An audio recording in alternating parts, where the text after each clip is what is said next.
You are listening to 15 Minutes, the show with Osiris Munir, only on LA Talk Radio.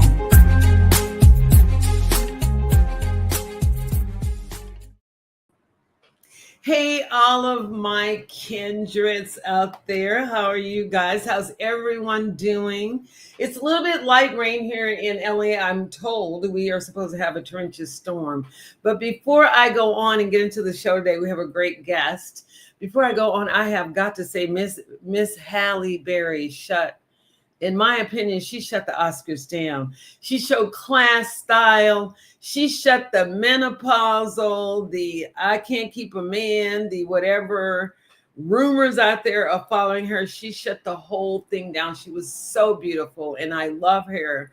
Love her hair shorter. I think it brings out more of her face and more of the structure of her face, and her body. It just fits her so well. So shout out to Miss Berry. She was very Berry at the Oscars.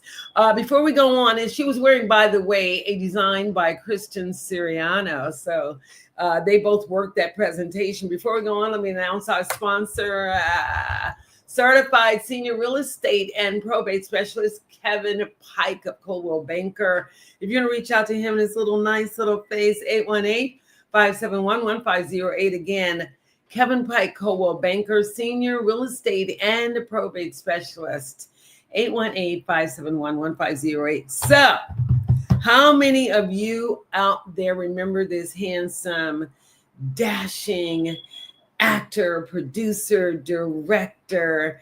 I think he did, the first film he did was, I believe, Judy Blume's Forever. He did that. That's what kind of put him on the scene. He's done some other thing, but you would know him best, I believe. He played the character Almanzo on Little House on the Prairie. Let's welcome Dean Butler. Yay. Hey, Dean. Hey, look how at are that you? Smile. You're still dashing. I didn't want to get you too flustered. Well, 68 now. I started at 23, Osiris, and here I am at 68, and the world rolls on. You still look very handsome. I'm telling you now, so nobody else told you. I am telling you now, it's hard for me to lie. I'm very into the law of cause and effect. So I'm telling you look very, very dashing, and it is my honor to be talking to you. So you have a book out called Prairie Man. It's called Prairie Man, My Little House on the Prairie, Life and Beyond. It's actually My Little House, Life and Beyond. Beyond. My Little House, Life and Beyond. It was hard for me not to put that prairie in there, I want you to know. But sure. What is that about? It's #1 best top seller on, I believe it's USA Today. It is also #1 under the television dramas on Amazon. So it's doing really well out there. But take us back a little bit into your journey. Now, you started off saying you were only 22. And I wanted to make sure I talked to you about the girl that broke your heart when you were young. Oh, wow. Which Tracy. one? We'll talk about Tracy. We can talk about Tracy. It was still my very dear friend. And actually, she didn't break my heart. I think I really discovered what it meant to love somebody through that relationship with Tracy. Yeah. That was, I've read this before, Osiris, and I don't know if you maybe have seen this too, but we never forget the first people we fall in love with. I mean, those people are, and if it's real, if it's powerful, we never forget those people, and they remain central in our lives. And I think Tracy and I both remain central in each other's lives for that reason. Mm-hmm. Now, I don't see Tracy regularly at all. We exchange birthday greetings, Christmas greetings. We talk a couple of times a year, but there's something about that experience for the first time of really falling in love with somebody in a very full, complete, powerful way that is, you just never forget that. And it defines how you, for me, is defined the way I look at love and what that means. And so it's very important to me. That relationship is singularly important in my life. Well, I'm going to be honest with you. The fact that you are a man and you are able to express an emotional expression about your feeling and your emotion gives me hope for mankind. And I mean that mankind, Well, no, thank you for that. I grew up as my book describes, I grew up in a very matriarchally driven family. So I was surrounded by strong, formidable women who and they were formidable because they had such access to love and compassion. And I am not the perhaps most emotionally available man that anyone's ever met, but I certainly appreciate that quality. And I appreciate the gifts that I got from the women in my life growing up. My mother, my grandmother, my aunts, these were very important women in my life. And they really gave me that gift of respecting women, appreciating women, understanding that the power of that relationship in our families, that presence in our family life, really, really important. Now, my father was a wonderful provider. He was a great provider. He was not emotionally available to me as his oldest child. He was perhaps more available to my brother, my younger brother, and certainly my younger sister. But as his first child, there wasn't a lot of emotional connection. I know he loved me. I know he cared about me, believed in me. But there's a difference between sort of understanding that intellectually and really feeling that. I always felt that from my mother, from my grandmother, from my aunts. Always knew that. And I think that's where I learned about the safety of being loved.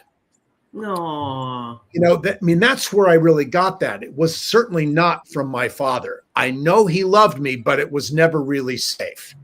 And do you think, now let me get into that a little bit, because I know that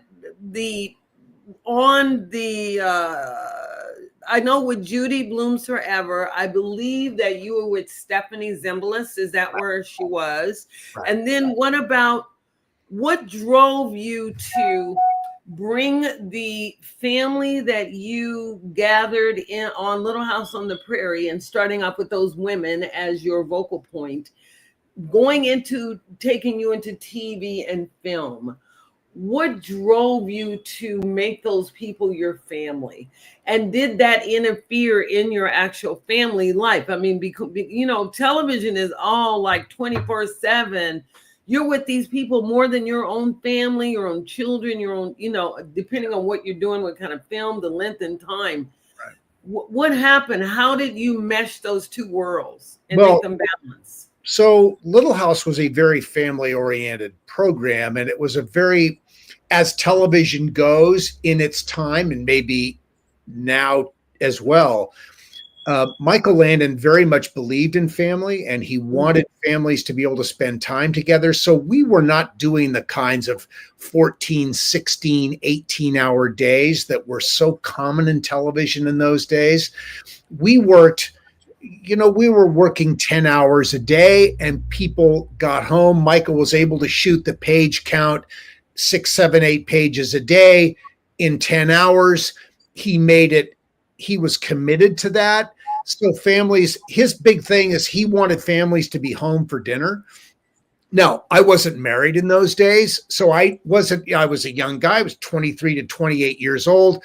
I had a, pretty active social life. I was out there participating in our industry. I felt like I was able to do both and function. And of course, when you're that age, you have boundless energy. So you can go round the clock as necessary. I certainly couldn't do those hours or I wouldn't want to do that kind of intense schedule today at this age, but I could do the Little House schedule at this age. You know, it was a very life-friendly schedule. And I think anybody who worked on our program, crew, cast, would concur with that. And I think that was Michael's commitment. And so I never worked on anything else that had that kind of commitment. Mm-hmm. That was unique. And that was unique to Michael, that was important to him, and he made it happen that way. And at 22, and this is always interesting to me, because we as an audience and fans, we get to watch you grow up. We get to watch you mature. We get to watch every phase of an actor's life or an entertainer or a public figure's life as you grow and progress. We grow and progress as well. So at that age, if you can take yourself back somewhat at that stage, how did you make it comfortable for yourself to still mature as a man, to still, let your heart out, you're out there exploring yourself, your sexuality, your masculinity, and everything else that goes along with growing up, and then come back and still have the same discipline to continue acting and not get yourself into any trouble like a lot of the actors can do? What's your secret? Well, I think I really think it comes back to having a very strong foundation in my home life growing up. I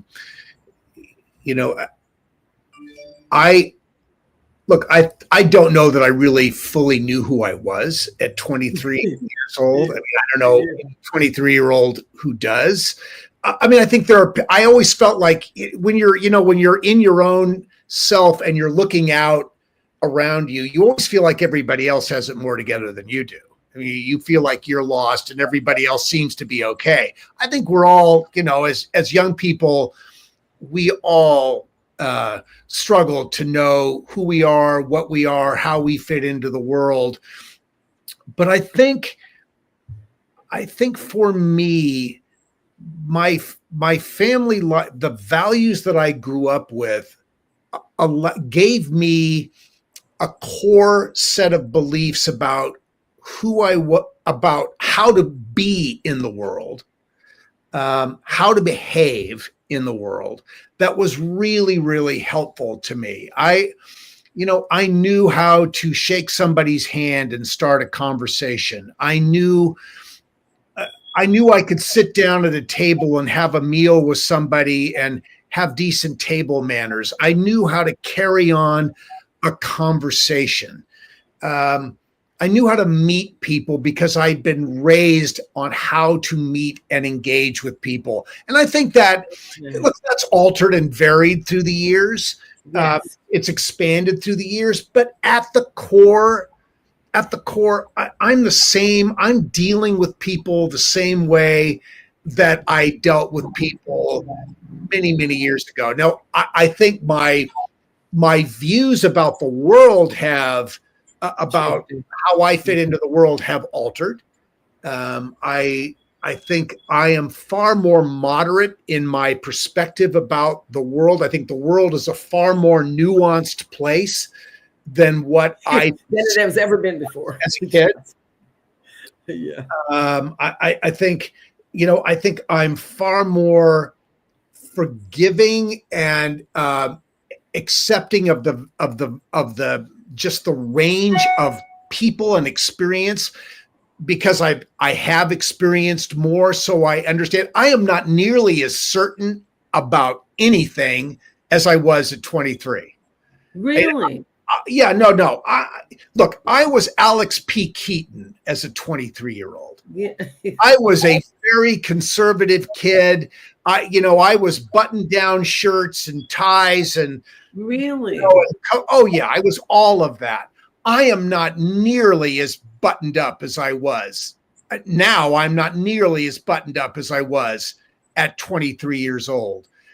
Just because I've seen more, and the world is not nearly as simple and clear as it was at 23.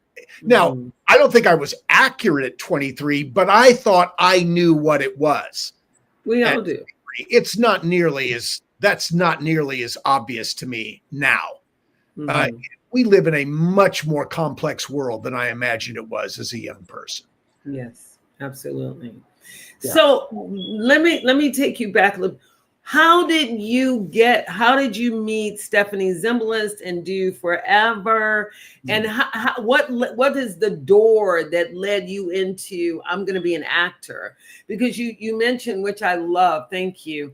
I'm going to express to any of you people out there that know technology to clone about 50 of the Dean Butler types. We need them in all sizes, all colors, all ages, everything. Just spread the love.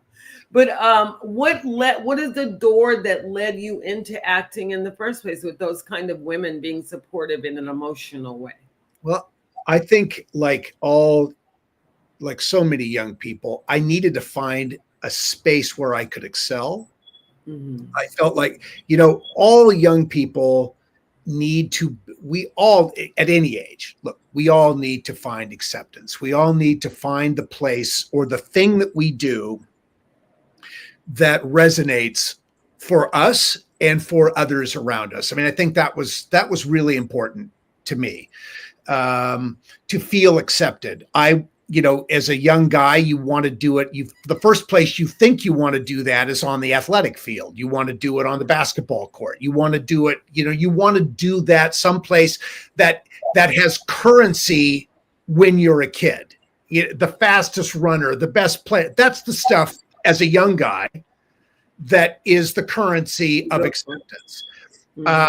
It came to me later when I followed a girl I had a crush on into a high school musical production of Once Upon a Mattress, and being Once Upon a Mattress. You know Once Upon a Mattress?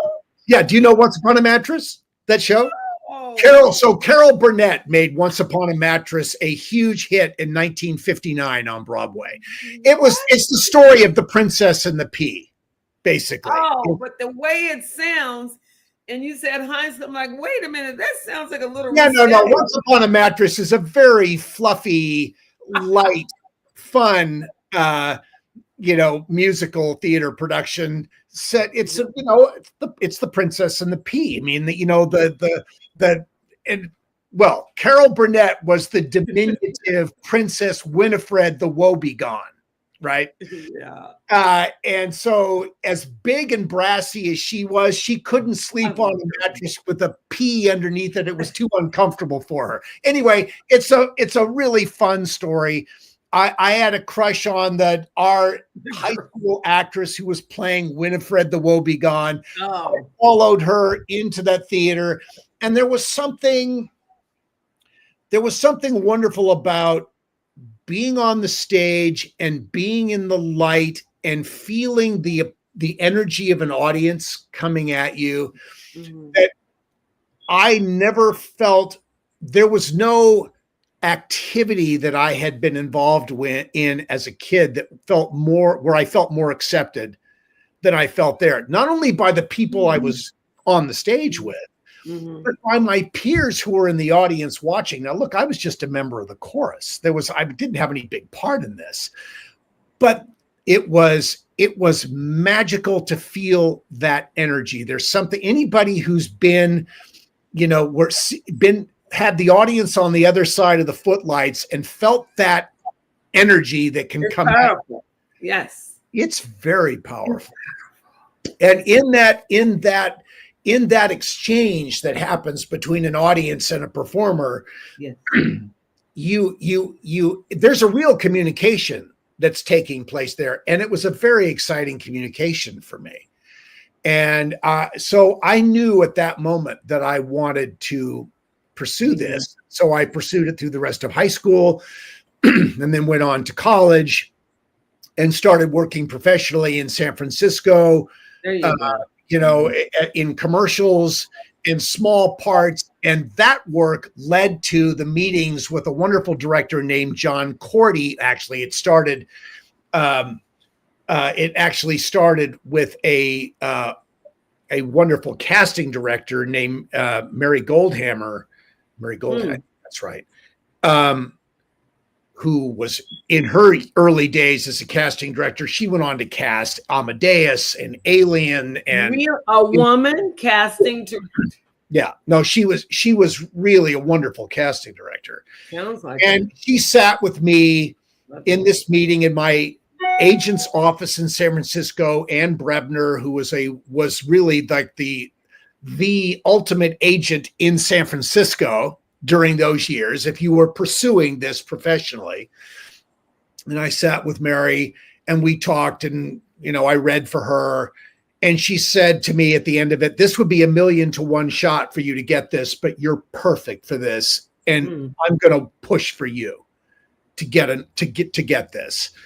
And in that process, it came down to mix and match meetings that always happened, and the director, John Cordy, who had done the autobiography of Miss Jane Pittman and Farewell to Manzanar, and he had done a documentary that won an Academy Award called Who Are the DeBolts and How Did They Get 19 Kids?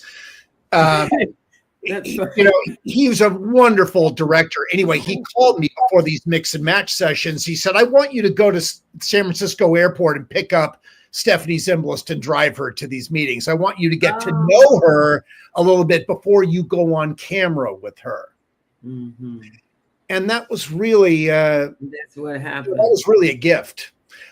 Because I walked into those meetings, and there was Jeff East, who was on the big screen playing young Superman, playing the young Christopher Reeve. Oh wow! On the screen, and he'd done some other work. Yes.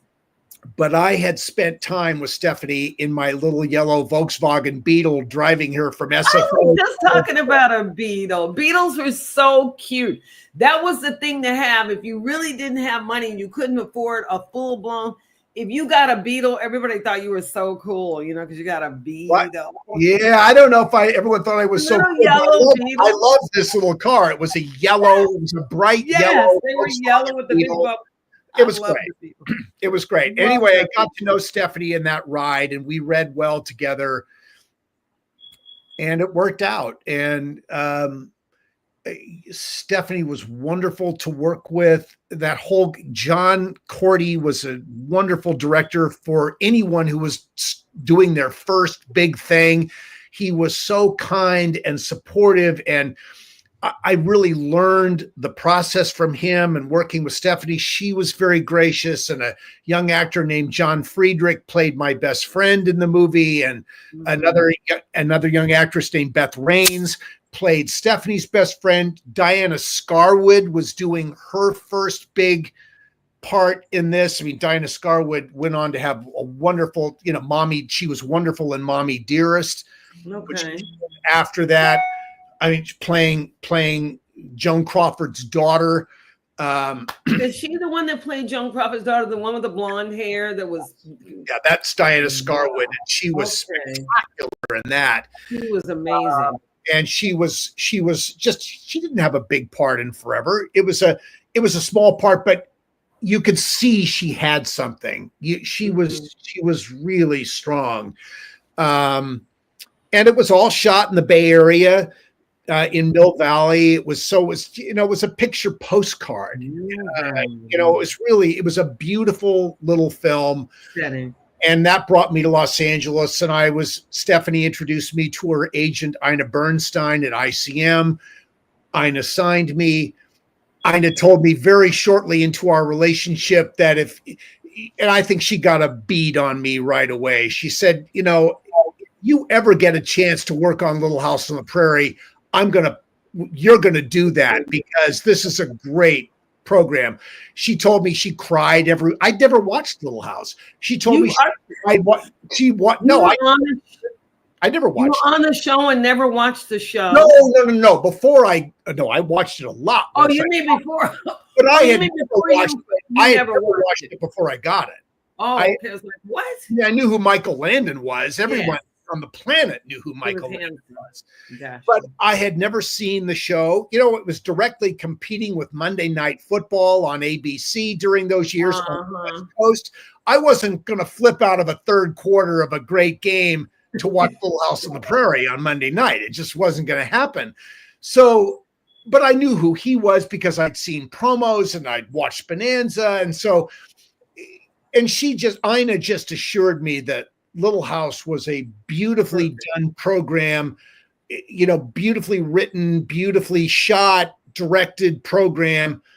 And so when the opportunity came up and she just pushed for it and got me in that door, and I'm just so grateful that I was that guy, the right guy in that door at that time to have the opportunity to work on something as good as Little House was. It was just that leads me into this question. So why do you think that even now, even though you try to play, I don't know why people think all these ages are old. Like old is your spirit in old. I know some old young people, I mean, actually energy wise, feel like they like 60 something years old. And then I know people that are your age and older, and they are just as vibrant and alive, and they got energy and they got life and they're hip and cool and all that. And the young folks like hanging with them.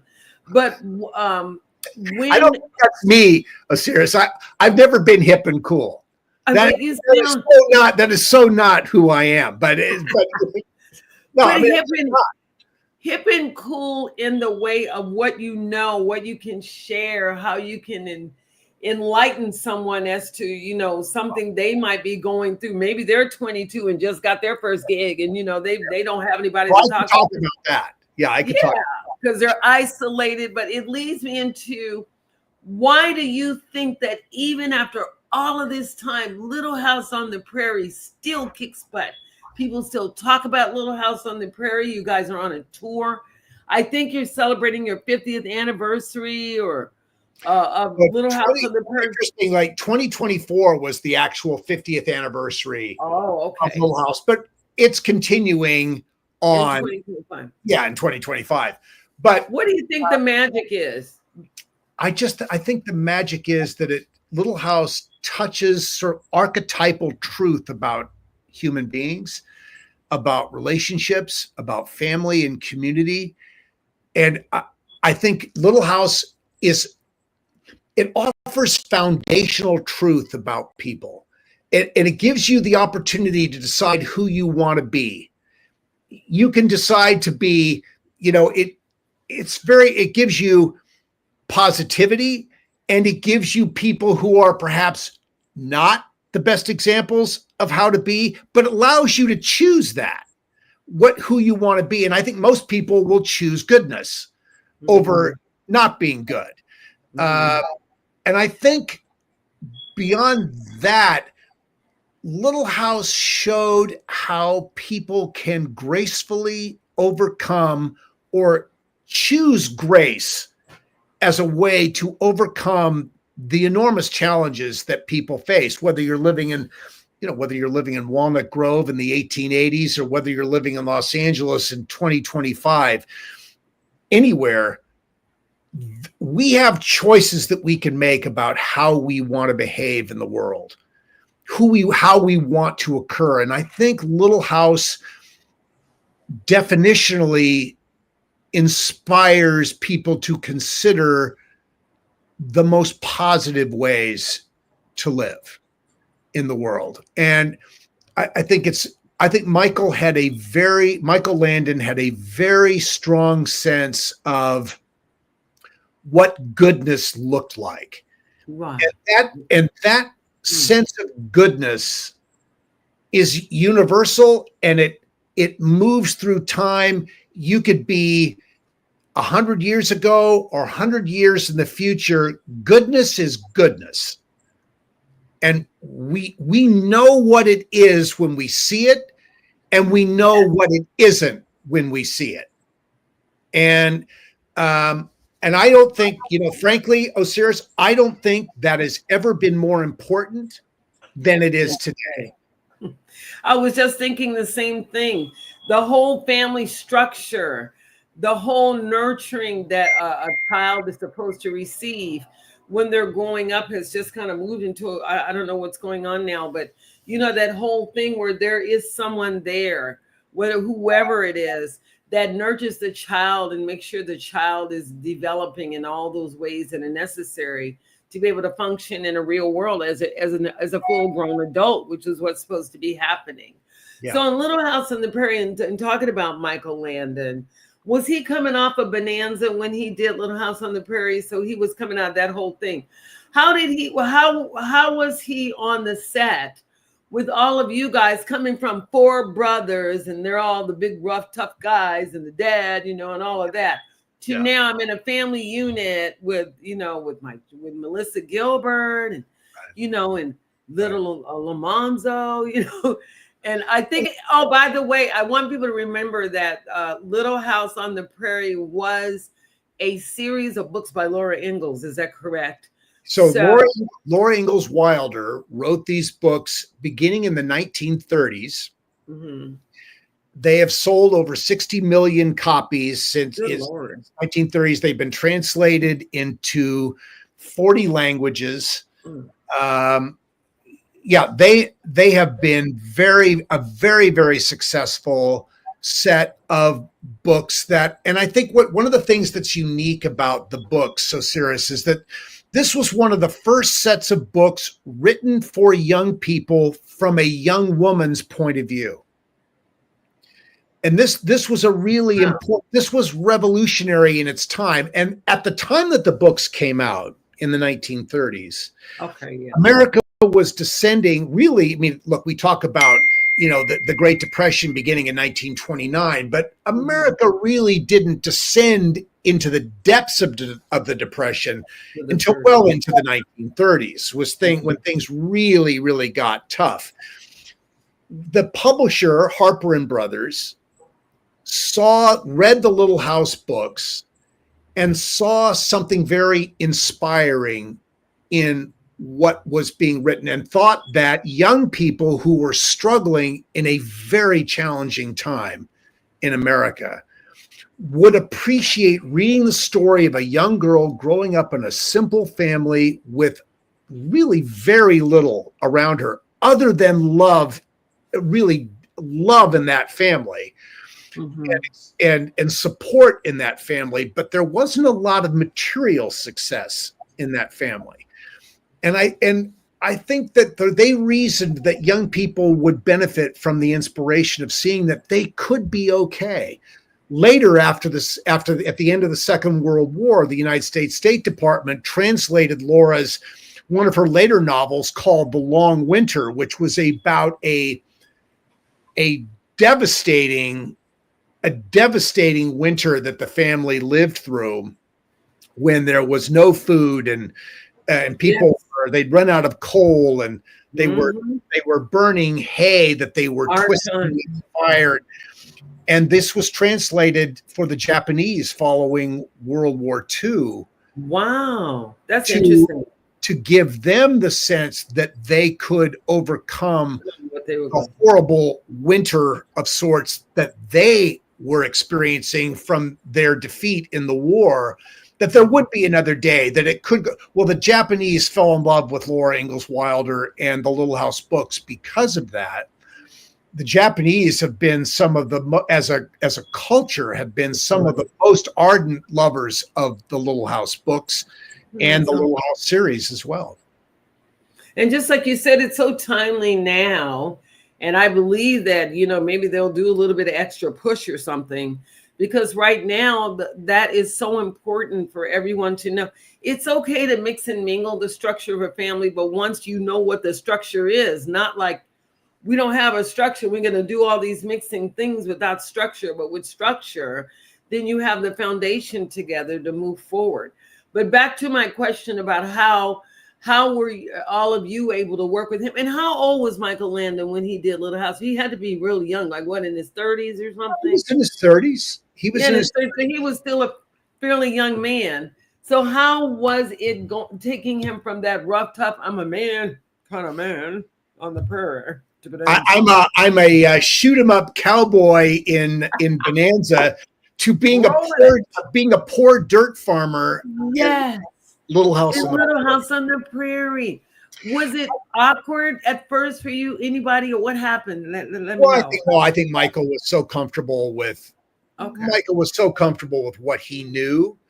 I think he responded to the Little House material, the family aspect of Little House, because he had grown up in a highly dysfunctional family with two parents who really didn't talk to each other, didn't like each other. That's the worst. And he had, I'm sorry, my phone is ringing. He had a choice to make about how to deal with that. And he wanted his life to be good. He wanted to be a positive influence on people. He could have gone in a very different direction. But I think he saw Little House as as a vehicle. Not, he didn't follow the books in any way strictly. The Little House books, there were 8 Little House books that were initially published. A 9th came out after Laura's passing, called The First 4 Years. But what he loved, I think, was this environment of the family. And he saw that structure, as you talk about structure, he saw and that community of Walnut Grove as sort of a laboratory for storytelling about human behavior and human goodness. What Michael wanted, I think what Michael hoped about the episodes that he did, and he oversaw everything. He wanted people of all ages who were watching television. This was the age where you had a television in your living room. And there were people who had multiple televisions, but the standard at that point in America was maybe a color television set in your living room. And you watch something together, hopefully, and he wanted you to talk about it together. Little House was a show that kids, parents, grandparents could watch together and have a conversation afterwards. And I think that was so important to him. Having grown up in a family where parents didn't talk to each other, he was so committed to creating a family on television where mothers, fathers, and children talked to each other about what was important. And I think that there are millions of people around the world who've watched this program through the years. And one of the things that they consistently, and we've talked to a lot, I can't tell you that I've had interactions with millions of people through the years, but I've had interactions with many, many thousands of people through the years. And so many who really love and are devoted to Little House talk about it as the family that they wished they'd had. And I think that Michael viewed Little House as the family he wished he'd had as a young person.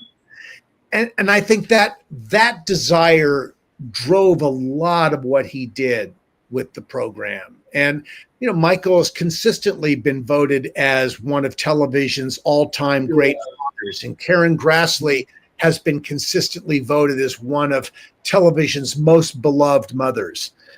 And there's a reason for that. And he crafted it that way. Melissa Gilbert looked at Karen Grassley when she first met Karen, when they first started working together, and said, she said to me, and she said to all kinds, that Karen was the most beautiful woman she'd ever seen in her life. And Karen radiated this kind of earthy goodness and strength that was so critical to the success of that family. And Michael wrote it that way, that her strength was critical to the success of that family. He understood the importance of that.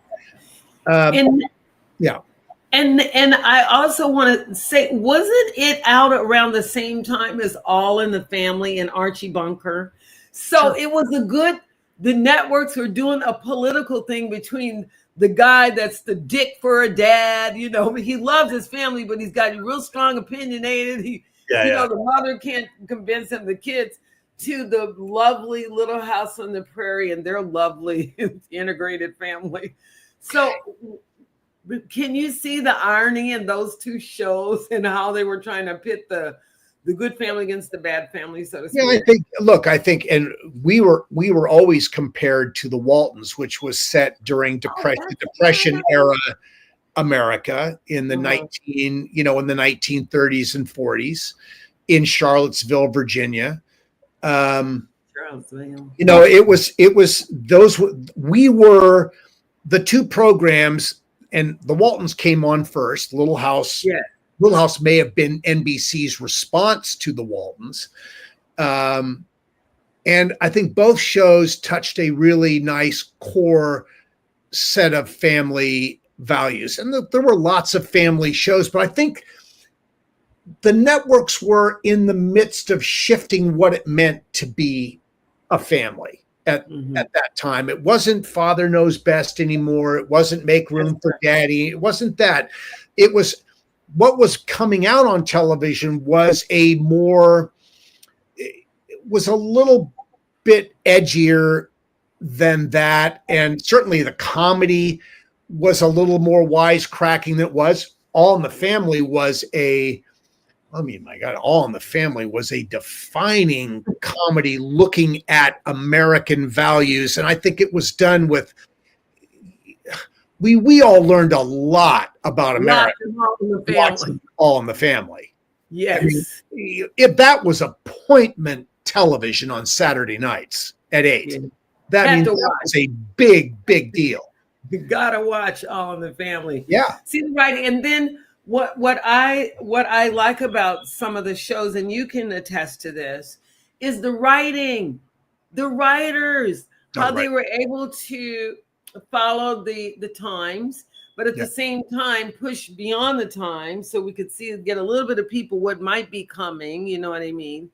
Yeah. And that takes talent to do all of those things. You are now, and then you yourself on this book, the Prairie Man, My Little House, Life and Beyond. How did you incorporate all the experience? Now, I have yet to read. I'm sorry, I just haven't had the chance to read it. I just got everything. But you're doing pretty well talking about it like you have read it. So good for you. Well, that's because Harlan, your PR person, did such a good job at writing and telling me. Yeah, he's wonderful. So I had to, and then I went on Wikipedia. I did a lot of research. So I know you were born in British Columbia, and you graduated in Piedmont of the school. Yeah, Piedmont High School. Yes. And then you came, I guess you got into LA, like you said, through that door. But as a screenwriter and storyteller, I'm more of a documentarian. I would never call myself a screenwriter. In Wikipedia, then you need to change Wikipedia because it has you down as a screenwriter. I don't know who would write that. I don't know who would, but it has screenwriter. Wikipedia, you have to watch Wikipedia. But what I do write, I write a lot documentaries, of sort of documentary-esque feature packages that are sort of human interest kinds of things. I think that you sort of learn that craft as you're doing it, and you learn about how you want to tell a story, and you figure that out. And so that's been a really fun thing for me to do, and that's been really I've been doing that for 25 years. I know you are, and like I said, I'm not joking. You still have that dashing presence. I mean, I could tell it was you. There was not so much change that you looked, weird, like, okay, is that the same guy or anything? We could all tell. I think I still do look like me as enough like me. Enough like you to say it's Dean Butler, Yeah. When you were writing your book, I was alluding to the fact of you writing Prairie Man. How much of your life experiences with all of the things you went through, starting the TV and starting the entertainment industry around a young age, were you able to now look back and reflect on and bring everybody up to time? Because it says My Life and Beyond. So you've gone beyond that time. Tell us a little bit about what sparked that. Interesting. Yeah. Well, I think, I knew that this was a memoir. It was presented to the publisher as a memoir.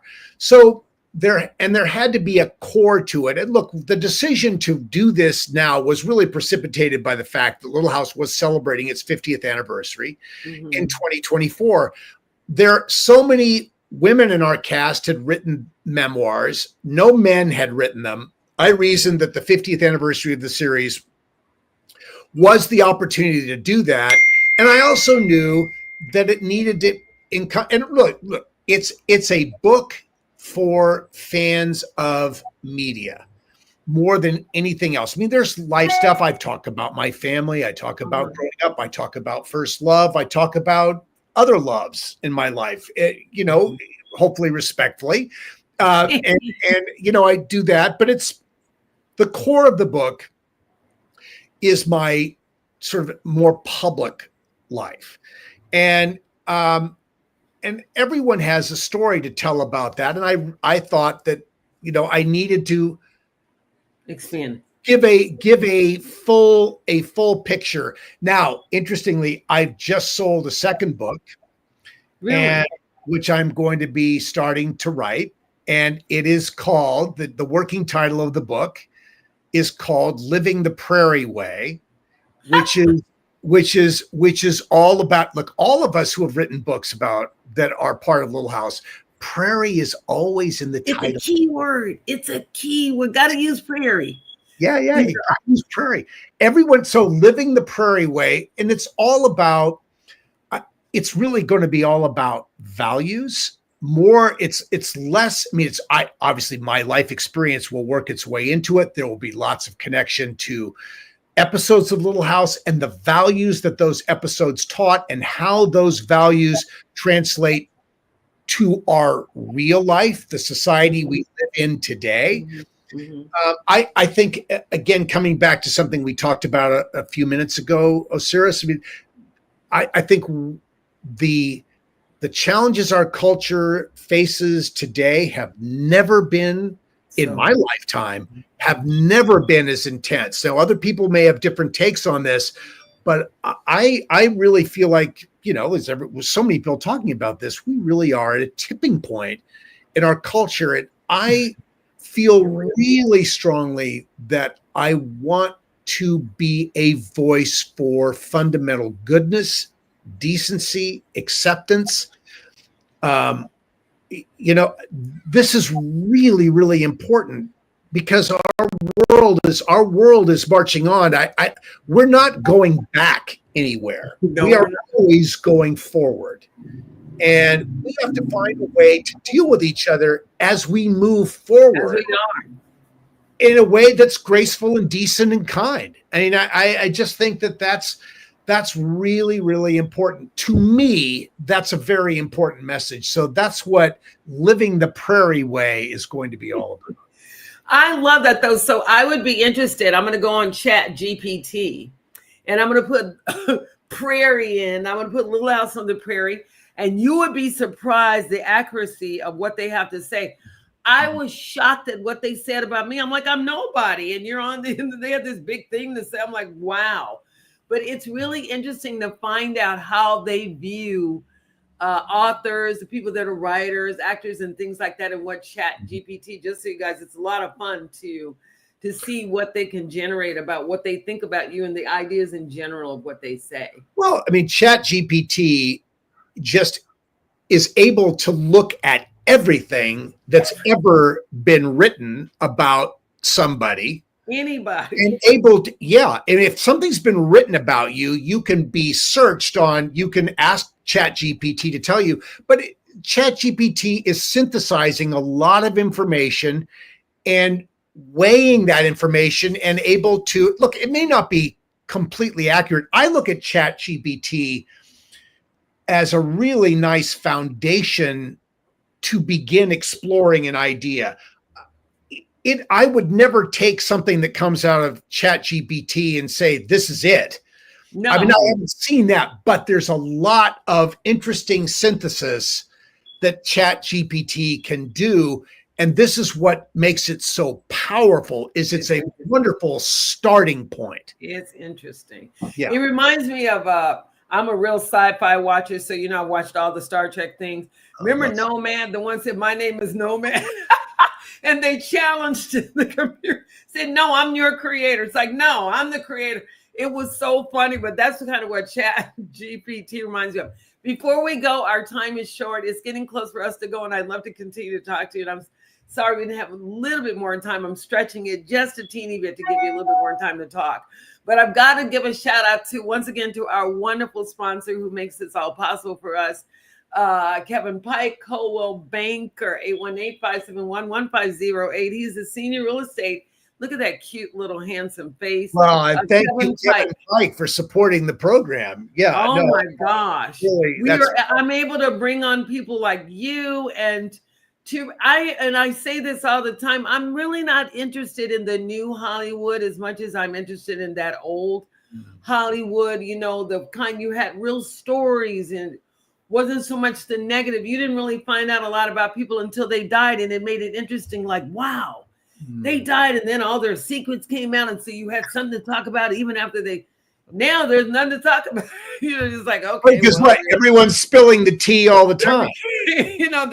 They're unalive now. That's what the kids are saying. You're unalive now, so we have no stories anymore. But I absolutely adore Little House on the Prairie. I couldn't believe I was actually meeting you in real life, even over the face of a screen, of a show that I grew up watching, that I watched.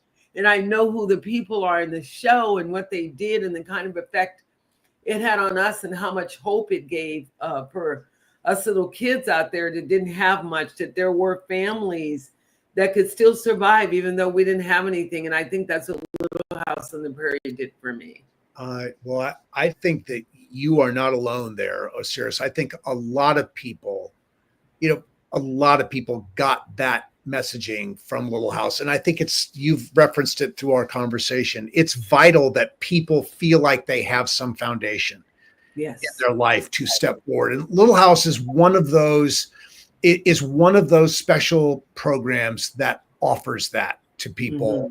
And so all of us who were a part of it are incredibly proud of having been a part of it and grateful to have had the chance to be a part of it, because it's given us access to people and situations for so many years, because it continues to communicate what is essentially good in human beings. And it's such a gift to be a part of that. And even more relevant people, even more relevant than ever before.